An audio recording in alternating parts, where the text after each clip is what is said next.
You know, um, usually when we talk about a diagnosis, whether it's medical or like mechanical, there's this inherent expectation of precision. Oh, absolutely. You expect a very clear binary answer. Right. You think of a broken arm, the doctor pulls up the x-ray, points to that jagged white line on the glowing screen, and Yeah. says, there it is. There is the fracture. Yeah, it's visible. It's concrete. Exactly. It's visible, and the solution is physical. But then you step out of the hospital and into just the landscape of our own daily choices. Which is infinitely messier. Oh, so messy. You step into the realm of human decision-making, and suddenly that x-ray machine is, it's utterly useless. We find ourselves looking at a landscape that is honestly completely muddy. Muddy is a good word for it. Like, picture yourself sitting at a restaurant, staring at a menu with 20 different options, and you just feel this odd sense of paralysis. Or staring at your bank account on your phone, Right. debating a big purchase. Yes. Or, on a much heavier level, maybe you're facing a massive, life-altering moral dilemma involving the people you love. In every single one of these moments, a voice in your head asks a very simple, yet agonizingly complex question. What ought I to do? Exactly. What ought I to do? It sounds so simple when you phrase it like that. It feels almost binary, as if there's a distinct yes or no just hovering in the ether waiting to be discovered. Like, we just have to find it.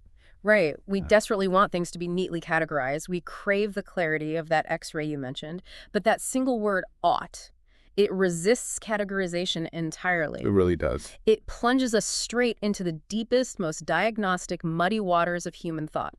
The moment you ask what you ought to do, you are no longer just describing the world as it is. You're trying to figure out what it should be. Precisely. You are trying to bridge a gap between reality and some ideal state. And that gap, that space between reality and the ideal, is exactly why we are embarking on such a massive mission today. We are jumping headfirst into this incredibly dense, profoundly rewarding philosophical work. Ralph Wedgwood's The Nature of Normativity. Yes. The goal of this deep dive is to completely deconstruct what is actually happening in your brain, in the language you speak, and in the universe itself when you think about what ought to be. And we really should establish the sheer scale of what Wedgwood is attempting here, because, this goes far beyond parsing dictionary definition. Or giving self-help advice on making better choices. Exactly. Yeah, he is executing this audacious, wildly interdisciplinary project that spans three massive branches of philosophy. Okay, lay them out for us. First, he tackles semantics, which is the study of what our words and concepts actually mean when we deploy them in conversation. So language. Right, language. Second, he moves into metaphysics, asking what actually exists in reality, like what the fundamental, irreducible fabric of the universe is made of. Okay, so from language to reality itself. Yes. And third, he grounds it all in epistemology. Which is how we know things. Exactly. The study of how we can actually know any of this, or how our squishy human brains are justified in believing we've actually found the truth. So to tie those three massive disciplines together, he uses this core thesis. It's a slogan that anchors the entire book. And it sounds deceptively simple. The intentional is normative. Intentional is normative. Let's unpack the vocabulary there, because for anyone listening, intentional in philosophy does not mean doing something on purpose. Right. It's not like intentionally knocking over a glass of water to annoy someone. Exactly. When philosophers talk about intentionality, they are referring to the capacity of the mind to be about something. Beliefs, desires, hopes, fears, these are intentional mental states. So if I believe it is raining, my belief has intentional content. Yes, it points at the world. And Wedgwood's argument is that to understand human thought and intention, we must understand that our minds are fundamentally, inextricably built on normative rules. And normative just means rules about what is correct or what is rational, right? Exactly. You cannot untangle the physical machinery of the human mind from the abstract rules of what it ought to do. Okay, so for you listening, here is the journey we're going to take. We are going to start by figuring out what the word ought actually means when it comes out of your mouth. The semantics part. Right. And from there, we will wade into the deep end to determine if these oughts, these rules of correctness, actually exist as real forces in the physical universe. Moving into metaphysics. And finally, we'll discover how your brain is uniquely, specifically equipped to know what is right without relying on some mystical, magical sixth sense. It's a very logical progression, from the language we use to the structure of the reality we inhabit, all the way down into the inner workings of our own cognition. So let's begin with that first step, right? The language, the semantics of the word ought. What are we actually saying? To get to the bottom of this, we have to look at a concept called normative judgment internalism. Often abbreviated as NJI, right? Yeah. Let's define that. Right, NJI. Normative judgment internalism is the idea that there is a hardwired, absolutely essential internal connection between judging that you ought to do something and actually being motivated to form the intention to do it. Okay, that sounds like a big claim. It is quite bold. It's saying that if you are a rational agent and you make a sincere first-person judgment that says, I ought to do X, you will automatically, necessarily form the intention to do X. Okay, let me make sure I'm mapping this correctly with a real-world example. If I'm sitting on the couch at midnight and I judge, I had to go to bed because I have a crucial meeting at 6 a.m., NJI states that I will intend to go to bed. Assuming you are functioning rationally, yes. And if I fail to do this, like if I genuinely judge that I ought to go to bed, but I intentionally fail to form the intention to get up and go to sleep. Then you enter a state the ancient Greeks called akrasia. Akrasia. Yeah, we usually translate it as weakness of will. According to NJI, akrasia is not just a moral failing, it is inherently irrational. It represents a literal breakdown in your cognitive machinery. You are holding a judgment that demands an intention, and your system is just failing to produce it. Okay, I feel like we need to test the boundaries of this a bit because real life doesn't always feel so instantaneous. Let's take my future taxes. Okay, the classic procrastination example. Right. Because I know right now, sitting here in the present, that I absolutely ought to file my taxes next April. I firmly believe that. Sure. But I definitely haven't formed an active intention to do it right this second. I'm not gathering my receipts. I'm not opening spreadsheets. I'm just sitting here talking to you. Which is perfectly normal. So does my current lack of action mean I am being irrational? Am I experiencing akrasia right now because I'm not doing my taxes in August? Well, no. We have to draw a sharp line between taking active steps and having a settled intention. Wedgwood clarifies this beautifully. Okay, how so? When you say you haven't formed an intention to do your taxes next year, you are confusing the execution of a plan with the cognitive state of having an intention. Oh, I see. Having an intention for an event in the remote future just means the question is settled in your mind. You have closed the deliberation phase. So because I've decided I will do them, the intention is there, even if the action is delayed. Exactly. If you truly judged you ought to do your taxes, but you were still leaving it completely open as a question of whether you actually will do them when the time comes, then yes, that would be irrational. But simply pushing the execution to a later date is perfectly rational planning. That makes total sense.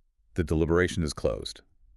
But what about a scenario where the action is entirely out of my hands? Out of your hands how? Well, Wedgwood uses a very specific, somewhat extreme example in the book, the Dick Cheney thought experiment. Ah, yes, the Dick Cheney example. Let's visualize this. Let's say I make a deeply held moral judgment. I ought not to kidnap and torture former U.S. Vice President Dick Cheney. A very sound moral judgment. I fully believe that is a solid, undeniable ought not. However, I don't actively walk around forming an intention not to torture him. Right, you don't wake up and add it to your to-do list. Exactly, because the chances of me ever being in a scenario where I even have the physical capacity or proximity to do that are absolute zero. I don't look in the mirror and say, today, my solemn intention is to not torture Dick Cheney. That would be absurd. So does my lack of a daily active intention make me irrational? It does not, and this introduces a vital qualification to normative judgment internalism.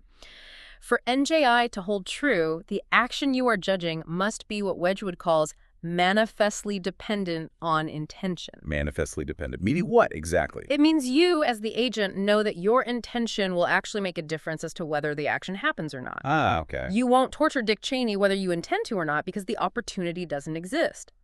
To use a more mundane example, you don't need to form a conscious intention to keep your heart beating for the next 5 minutes. Right, because my autonomic nervous system will do it regardless of my intentions. Exactly. Yeah. The action has to be under your direct, immediate control. Okay, so the action has to be under my control? Furthermore, there must be no relevant uncertainty. Meaning? If you are in a situation where you don't actually know what you ought to do, like perhaps you know you ought to choose option A or option B, but you lack the information to know which is correct, and choosing the wrong one would be disastrous. Like cutting the red wire or the blue wire on a bomb. Exactly. In that uncertainty, it might be rational to freeze or choose a safe option C. But if we strip away the uncertainty and restrict our view to immediate controllable actions, if you judge, I ought to do this right now, rationality demands you intend to do it. Wow. So we have established that this word ought carries an incredible, almost gravitational power. Yeah. It's not a purely descriptive word like red or heavy or square. No, it is fundamentally different. When used rationally, it literally compels our intentions. It grabs our cognitive steering wheel. That's a great way to put it. But this leads to a massive debate in philosophy, right? How do we explain what a word with that kind of motivational power actually means? Yes, and if you look at the history of philosophy, a lot of rival theories have tried to explain it, and Wedgwood systematically dismantles them. He really takes them to task, doesn't he? Oh, he completely deconstructs them. The first major rival he confronts is expressivism. Expressivism. Who are the main proponents of that? This is a theory championed by prominent philosophers like Alan Gibbard and Simon Blackburn. Their theory essentially states that when you use the word ought, you aren't actually stating a factual proposition about the world. You aren't stating a fact. No. You are simply expressing a non-cognitive emotion, a desire, or an attitude. In philosophical circles, it's often somewhat affectionately nicknamed the boo-rah theory. The boo-rah theory. So, meaning, if I look at someone shoplifting and say, you ought not to steal, I am not stating a fact about the universe. According to them. I am effectively just saying stealing. Boo. Thumbs down. I am emoting. That is the core of it. You are expressing an emotional stance, not a proposition that can be evaluated as objectively true or false. But wait, how does that work when we argue about things? It doesn't, and that's the fatal flaw Wedgwood points out. He draws attention to a specific feature of how human beings actually communicate. Normative discourse, when we argue about what we ought to do, is highly disciplined. By disciplined, you mean we don't just yell at each other. We use logic. We use intense logic. We follow strict standards of justification. We demand reasons from one another. We try to be internally consistent. Right. If you tell me I ought to do something, I'm going to ask you why. Exactly. We aim for what Gibbard himself refers to as a winning statement, a statement that holds up against scrutiny, evidence, and counterarguments. But how can you have a winning statement if you're just saying boo? You can't. That is the contradiction Wedgwood exposes. The entire point of following standards of justification is to ensure that your statements are correct. Right. And a statement can only be systematically correct or incorrect if it is capable of being true or false. It has to be truth conditional. Because you can't have a rigorous, logical, multi-hour debate consisting entirely of boos and hurrahs. It would just be noise. If I say boo stealing and you say hurrah stealing, we aren't having a logical disagreement. We are just making noises at each other. For our arguments to actually function the way we use them, our oughts must be expressing propositions that can bear the weight of truth. Exactly. Expressivism simply cannot account for the deep, logical structure of moral and practical reasoning. So if ought must express a truth, we turn to the next rival, which I believe is causal theories. Yes, specifically a school of thought known as Cornell realism. These philosophers propose that ought expresses a truth, but it does so in the exact same way a scientific term expresses a truth. They want to treat good, or ought, like a natural kind, like the word water. Right. Think about how we define water. The meaning of the word water is ultimately defined by whatever physical substance causally regulates our use of that word, which science eventually discovered is H2O. Right, the physical stuff in the world. Cornell realists argue that ought is defined by whatever natural, physical, sociological, or psychological properties in the world causally regulate our use of the word. They want to anchor normativity in the natural sciences. But treating ought like a physical property completely misses the internal motivation we just established with NGI. It completely misses it. Wedgwood has a brilliant thought experiment to illustrate this, and it involves an alien android. Let's visualize this for the listener. One of my favorite parts of the book. Imagine a team of extraterrestrial scientists on some distant world. They build a highly advanced, flawlessly programmed android designed to calculate what a person ought to do. Okay. It analyzes the physics, the sociology, the neurobiology, and it reliably outputs the ought relation based entirely on these physical causal factors. It is the ultimate moral calculator, perfectly tracking the natural properties the Cornell realists talk about. Exactly. Now, imagine this android gets lost in space and crashes on a completely different planet, inhabited by a different species of intelligent aliens. Yeah. So a whole new group finds it. Right. These aliens find the metal chassis, they boot it up, and they study it. Over time, they decode its language and learn to detect exactly what this android means by its ought output. They map the physical inputs to the physical outputs. Yes, they perfectly understand the physical relations and the natural properties it is pointing to. But when they run the calculations Right. and the android tells them what they ought to do based on the physical data, they feel absolutely zero motivation to actually do it. They just look at it like a math equation. Exactly. They understand the data output, but it has no grip on their intentions And that scenario isolates the exact failure of the causal theory. because it lacks the pull. Right. If the meaning of ought was entirely defined by pointing to a physical, natural relation in the world, then understanding that relation should be enough to grasp the concept. But it's not. The aliens understand the physical relation perfectly, yet they lack the concept of ought because they lack the motivation. The causal theory completely misses the internal motivational pull of the word. They understand the what of the physical world, but they don't feel the so what. Which brings us to a third rival approach. If emotion doesn't work, the expressivists in physical science doesn't work the causal theorists, couldn't we just define ought by breaking it down into common sense? Yes. Wedgwood refers to this as conceptual analysis. It's often called the Australian approach, associated with philosophers like Frank Jackson. How does that one work? This approach attempts to define ought by reducing it to a massive web of non-normative platitudes. Platitudes like what? They try to define it using a network of common-sense statements about what people usually desire, what typically brings about human flourishing, or what rational people generally prefer. So like people generally want to be happy and healthy. Right. But this falls into the exact same trap as the causal theory. You can understand all those platitudes. You can know that a certain action will maximize happiness or fulfill a common desire, but you can still step back and rationally ask, yes, I know it maximizes happiness, but ought I to do it? Oh, that is the famous open question argument. Exactly. I can know that eating broccoli is full of vitamins and good for my health, but I can still rationally ask if I ought to eat it. The descriptive platitudes, no matter how detailed, do not logically force me to form an intention. They describe the world, but they don't command you. Since expressivism fails the logic test, and causal theories and conceptual analysis fail the motivation test, we are left with a void. We need a theory that explains how ought can be both objectively true or false, and intimately tied to our internal motivations. And this is where Wedgwood introduces his own solution. Yes, conceptual role semantics. Conceptual role semantics.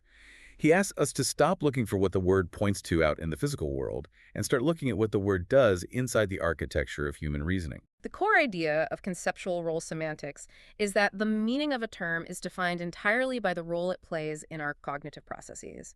Its meaning is its function. Okay, can you give a non-normative example of that, just to ground it? Sure. Think of the word and. What does ands actually mean? Well, it means together with. But you can't point to an and in the physical world. It doesn't have a color or a weight. The meaning of and is defined by its conceptual role. It is a bridge. A bridge between ideas. Right. If you believe proposition A and you believe proposition B, the word and functions as the logical rule that allows you to believe A and B. Okay, that makes sense. So how does this functional approach apply to the word ought? Wedgwood uses what is called the fitting attitude analysis. When you make a judgment that you ought to do X, what you are doing at a cognitive level is applying a rule. Applying a rule to what? To your own planning. You are stating that it is the correct move to incorporate X into your ideal plans. The concept of ought acts as a regulative rule for deliberation. So it's not a description, it's a rule of action. Exactly. To possess the concept of ought is to be subject to a basic rule of rationality. If you believe you ought to do X, you are rationally committed to making X a part of your plans. Oh, wow. That completely solves the motivation problem we saw with NJI. It really does. You can't truly grasp the meaning of the word ought without engaging your planning faculties, because the word is a planning faculty. Yes. Meaning is inextricably tied to the mental action of planning. But this raises an immediate complication. What's the complication? Context problem. Because the meaning of ought shifts wildly depending on the situation. Oh, right. Like I might say, I ought to start saving for retirement, which is a practical plan. Yes. But I might also say the train ought to be arriving soon, which is just an expectation. Yeah. Or I might say the villain in this movie ought to get caught, which is a wish for a state of affairs. Exactly. How can one word have one conceptual role when we use it in so many different ways? Wedgwood addresses this by acknowledging that ought is incredibly context sensitive. It expresses different specific concepts in different contexts, but they all share this same core regulative role in reasoning. Okay, break that down for us. He breaks down several variations to show how this works. First, consider the purpose relative ought. Imagine a safecracker.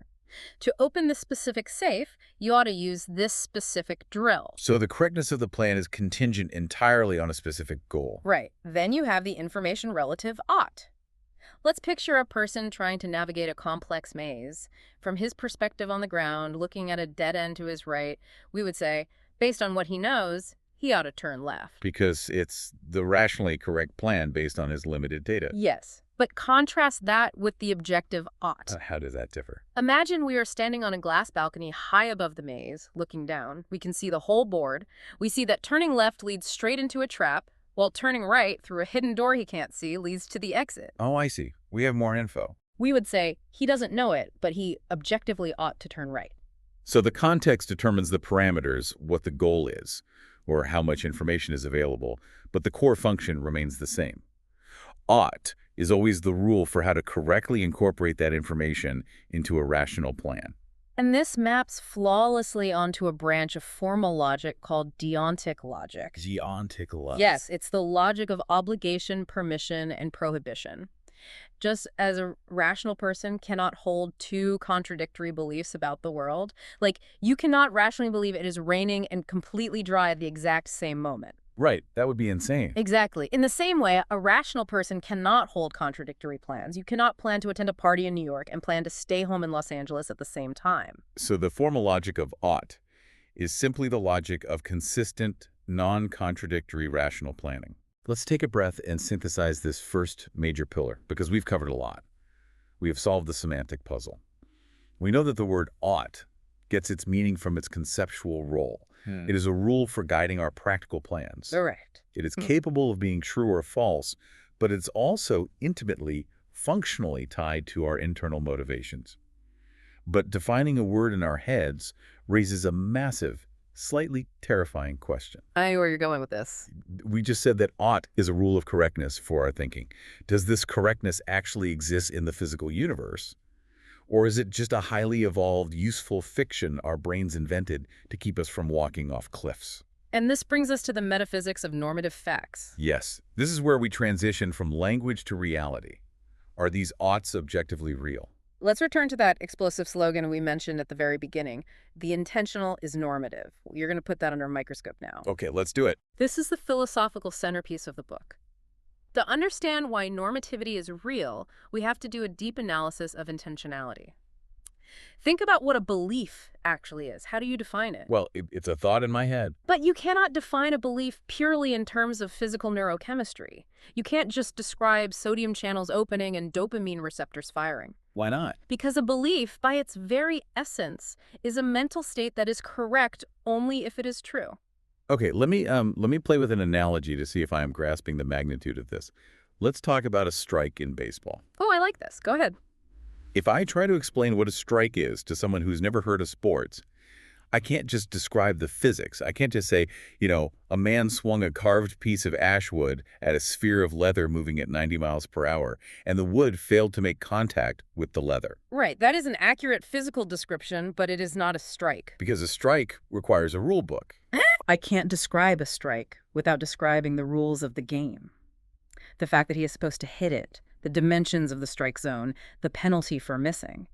The rules of baseball are constitutive of the concept of a strike. And you are saying that in the exact same way, the rule of correctness is constitutive of the concept of belief. Yes. You can't separate the physical thought from the rule that it's supposed to be true. That is a phenomenal way to illustrate it. Yeah.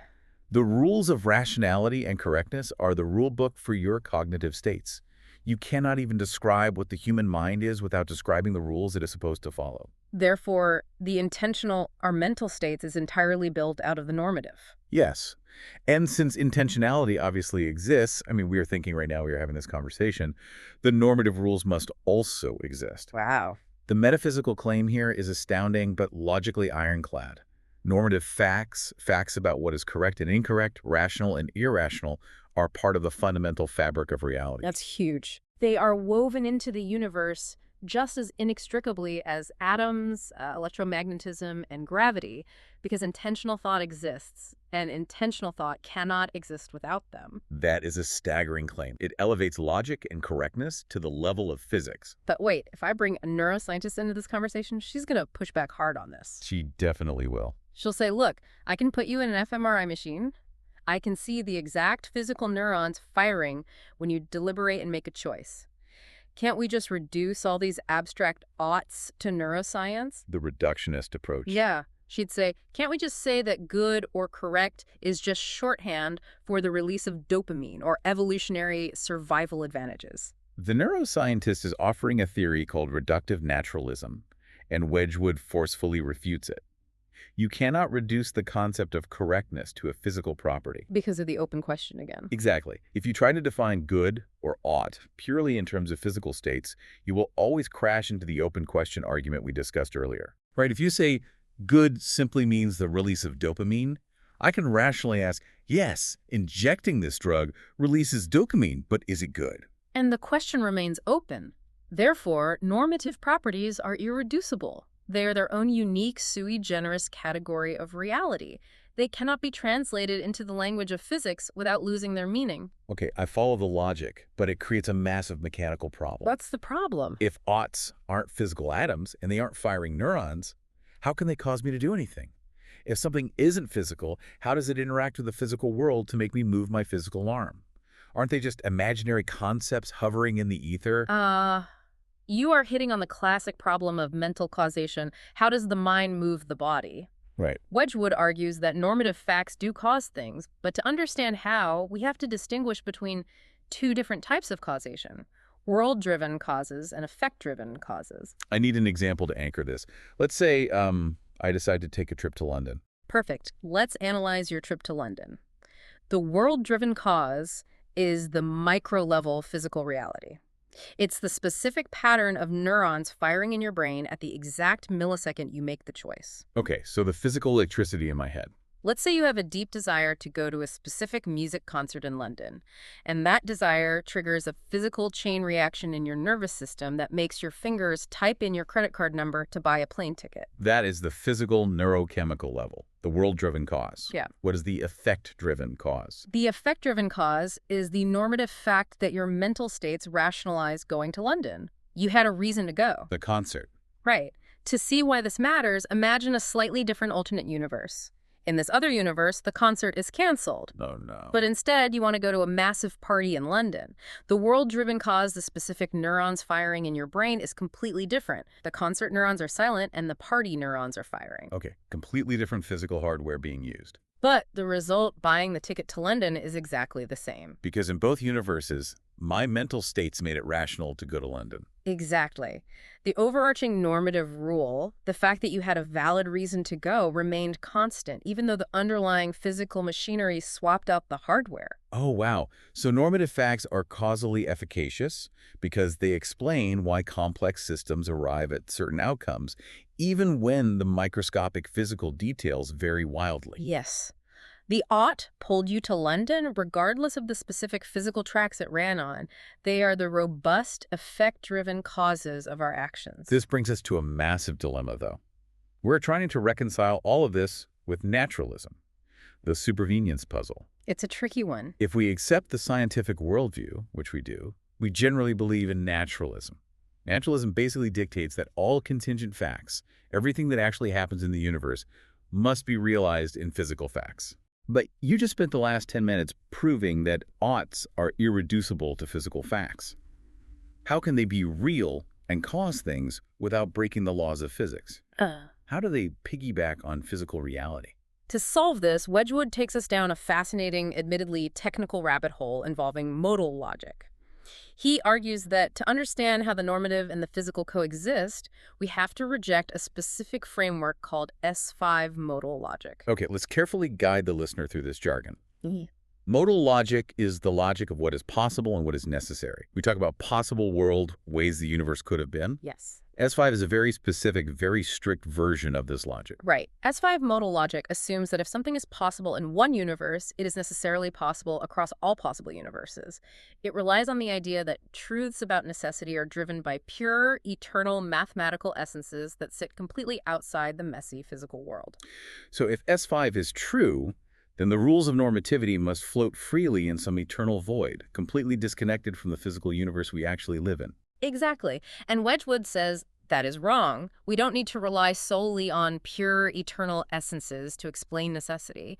He argues that contingent, accidental facts about our specific physical universe actually play a role in explaining the rules of these normative facts. Okay, can you ground this for us? To ground this, think about the physical sensation of pain.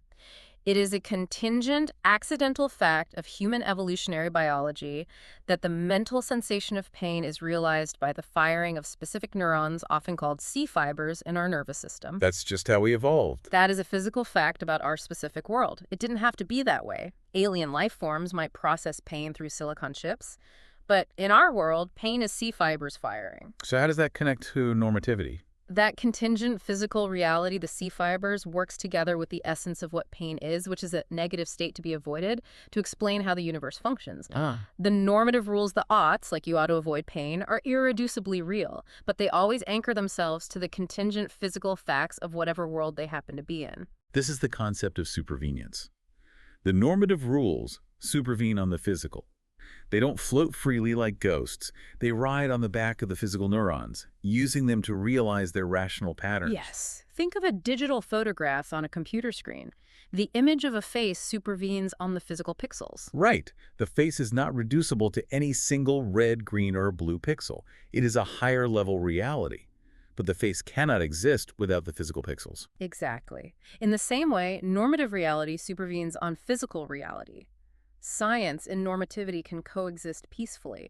The physical universe provides the hardware, and the irreducible normative rules provide the essential software that makes intentional thought possible. Okay, let's zoom out and look at the structure we've built.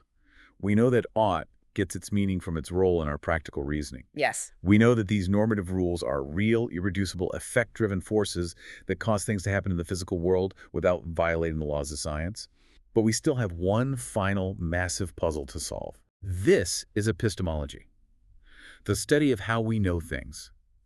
How on earth do our squishy, biased, often irrational human brains actually know what these objective normative truths are? And this is precisely where the skeptics usually launch the most devastating attacks against realism. The most famous of these attacks came from the philosopher J.L. Mackie, right? Yes. He launched a massive critique known as the argument from queerness. He basically said, look, let's pretend these objective values exist out there in the universe. How do we perceive them? Right, we don't have a sense organ for them. He said, we have eyes to detect photons of light. We have ears to detect sound waves. Do we have some magical, mystical, moral antenna on our forehead that detects oughts floating in the air? Because that sounds absolutely ridiculous. It is a brilliant critique. If your philosophical theory requires magic, it is a bad theory. Totally. But Wedgwood provides a highly rational solution that requires zero magic.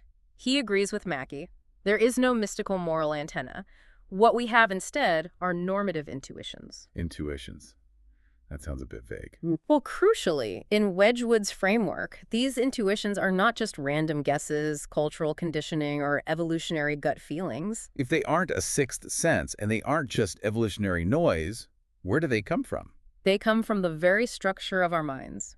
We return once again to the core slogan. The intentional is normative. Our minds are fundamentally, inextricably built on normative rules. Yep. Because of this architectural fact, simply possessing a concept requires having a disposition to use it rationally. You don't have to look outside yourself to find the normative rule. It is baked into the cognitive software you are using to think about it. I think I have a way to visualize this. Yeah. Imagine a computer program that is flawlessly coded to sort numbers from lowest to highest. Let's hear it. Let's say you ask the program, what should I do with this jumbled, chaotic list of numbers? The program doesn't need a magical sensor to look out into the universe to find the platonic form of the sorted list. Right, it doesn't look outside itself. It just runs a test simulation within its own programming. The code itself dictates the correct output. That is a highly accurate analogy. Wedgwood calls this process running an offline simulation. Yeah. An offline simulation? Yes. When you face a moral or practical question like, should I lie to protect my friend? You don't use a magical antenna to scan the cosmos. You run an offline simulation of your internal disposition. Oh, wow. Because your brain is inherently coded with these normative concepts because the intentional is normative. Your deep intuitions are actually highly reliable indicators of the truth. When you rigorously simulate a scenario and feel a strong, undeniable intuition that I ought to help that person, that is your cognitive software functioning exactly as it was designed to. Revealing the normative rule that constitutes it. Exactly. But wait, I have to push back on this because look at the real world. Yeah. If we all share this same fundamental cognitive software, why do we argue so much? The persistent disagreement problem. Yeah. Why is there so much persistent disagreement in the world? Smart, rational people disagree on complex moral and practical issues every single day. Doesn't that widespread disagreement prove our intuitions are broken or that objective truth doesn't exist? The problem of persistent disagreement is significant, but it doesn't break the theory. Wedgwood addresses this by showing how, even when smart people disagree, it can still be perfectly rational to trust your own deeply simulated normative intuitions. How so? Think about the nature of these truths. Normative truths supervene on non-normative truths. This means they are knowable a priori by pure reason, independent of physical observation. But they are a special, highly complex case of the a priori. Right, they aren't simple, undeniable math equations like 2 + 2 = 4 where everyone instantly agrees. Exactly. Because calculating normative truths requires running complex offline simulations involving vast amounts of contextual information, varying desires, and competing priorities, human error is completely inevitable. So our hardware is glitchy. Yes. Our simulations get corrupted by personal bias, fatigue, cultural blind spots, or incomplete data. Persistent disagreement isn't proof that the objective truth doesn't exist. It's just proof that calculating it is incredibly difficult. But despite the difficulty and the noise of disagreement, your own deeply scrutinized, rigorously simulated intuitions remain your best, most rational guide to the truth. Exactly. It's the best tool we have. We have covered an immense amount of ground today, and I want to bring this all together for you listening. We started this deep dive staring at a menu or a bank account, feeling paralyzed, asking, what ought I to do? And we really traveled far from that menu. We did. Over the last hour, we've unpacked the entire staggering architecture of what happens when you ask that simple question.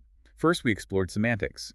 We learned that the word ought isn't just a cheer or a boo, and it isn't a physics equation. It gets its meaning from its conceptual role in guiding our practical plans. Yes, it is the functional rule for what it is correct to incorporate into your plans. Second, we tackled metaphysics. We learned that these oughts are real. They aren't magical ghosts. Right. They are irreducible, effect-driven forces that actually cause us to act, coexisting beautifully with the physical laws of nature through supervenience.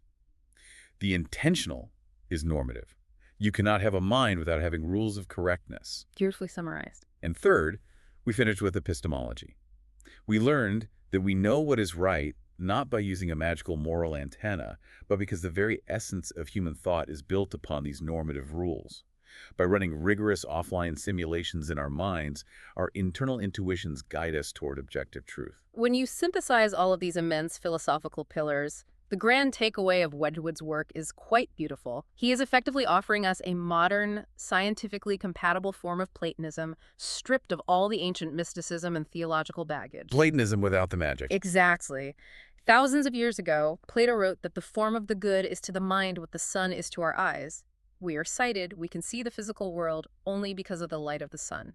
In Wedgwood's modern framework, we are intelligent thinking agents only because we are sensitive to objective normative requirements.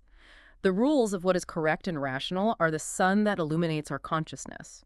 Because we are intentional beings, we possess an unconditional authority of reason built directly into our cognitive architecture. Wow. It fundamentally changes how you view your own consciousness. It makes you look at your own mind with a profound level of respect.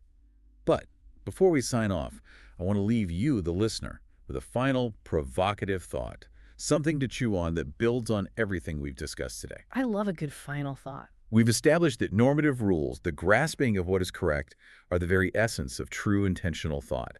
Think about the rise of artificial Oh, intelligence. this is a great angle. Think about the famous blockhead machine thought experiment in philosophy, where a machine passes the Turing test, not by actually thinking, but just by using a massive pre-programmed lookup table to output human-sounding text based on statistical probability. Just mimicking human output. Right. If Wedgwood is right, and grasping an ought is the fundamental, non-negotiable requirement for a mind to exist, can a machine that just mimics human output ever actually think? That is a big question. Or is this sensitivity to the normative, this ability to truly grasp a rule of correctness and run an offline simulation, the one impassable barrier that separates a true intentional mind from a calculating machine? Something to mull over next time you are staring at a screen or staring at a menu, having to make a choice. Thank you so much for joining us on this deep dive into the nature of normativity. It has been a profound journey, and we will catch you on the next one.